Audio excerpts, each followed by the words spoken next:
బంగాళాఖాతంలో తీవ్ర అల్పపీడనం రాబోయే 12 గంటల్లో వాయుగుండంగా వాతావరణ శాఖ ఇచ్చినటువంటి ఆదేశాలతో ప్రభుత్వ యంత్రాంగం అప్రమత్తమై వాతావరణ శాఖ అధికారులతో జిల్లా కలెక్టర్లతో సమావేశాలు ఏర్పాటు చేసింది. ఈ వాయుగుండం ఉత్తర తమిళనాడు, పుదుచ్చేరి, దక్షిణ కోస్తా ఆంధ్ర, రాయలసీమ వైపుగా భారీ నుండి అతి భారీ వర్షాలు పడే అవకాశాలు ఉన్నాయి. రానున్న 12 గంటల్లో భారీ వర్షాలు పడే అవకాశాలు ఉన్నాయి. ప్రజలు అవసరమైతే తప్ప ప్రయాణాలు చేయొద్దని హోంమంత్రి అనిత తెలియజేశారు. సహాయక చర్యలు ఎన్డీఆర్ఎఫ్ బృందాలతో సిబ్బందితో ఎప్పటికప్పుడు అలర్ట్ ఉండాలని హోంమంత్రి అనిత ఈ సమావేశంలో తెలియజేశారు. రానున్న 24 గంటలు భారీ నుండి అతి భారీ వర్షాలు పడే అవకాశం ఉన్నందున ప్రజలు అవసరమైతే తప్ప ప్రయాణాలు చేయొద్దు.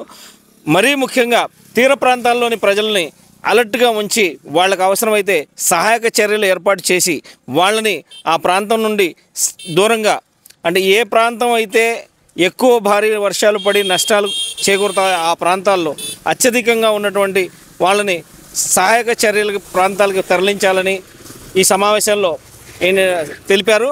అధికారులు అందరూ అప్రమత్తం అవ్వాలని, 24 గంటలు అందుబాటులో ఉండాలని టోల్ ఫ్రీ నెంబర్లు ఏర్పాటు చేశారు.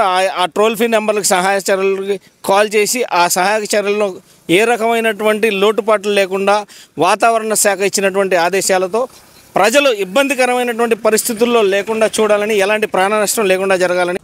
పవిత్ర కార్తీక మాసంలో సముద్ర స్నానాలకి ప్రజలు అత్యధికంగా వెళ్ళే అవకాశాలు ఉన్నాయి కాబట్టి ఈ వాతావరణ శాఖ ఇచ్చినటువంటి ఆదేశాలతో ప్రజల్ని అప్రమత్తంగా ఉండాలని, సముద్ర స్నానాలకి ఎట్టి పరిస్థితిలో రానున్న 24 గంటల్లో ఎట్టి పరిస్థితిలో వెళ్లకుండా ప్రజల్ని జాగ్రత్త చర్యలు తీసుకోవాలని, హంసల దీవి వద్ద ఉన్నటువంటి గేటుని, సముద్రపు గేటుని మూసేసినటువంటి అధికారులు, ఆ అధికారుల ఆదేశాల అనుసారం సముద్ర తీర ప్రాంతాలకి ప్రజలు ఏ రకంగా కూడా రానున్న 24 గంటలు చాలా జాగ్రత్తగా ఉండాలని చెప్పి హోంమంత్రి అనిత ఆదేశాలు జారీ చేశారు.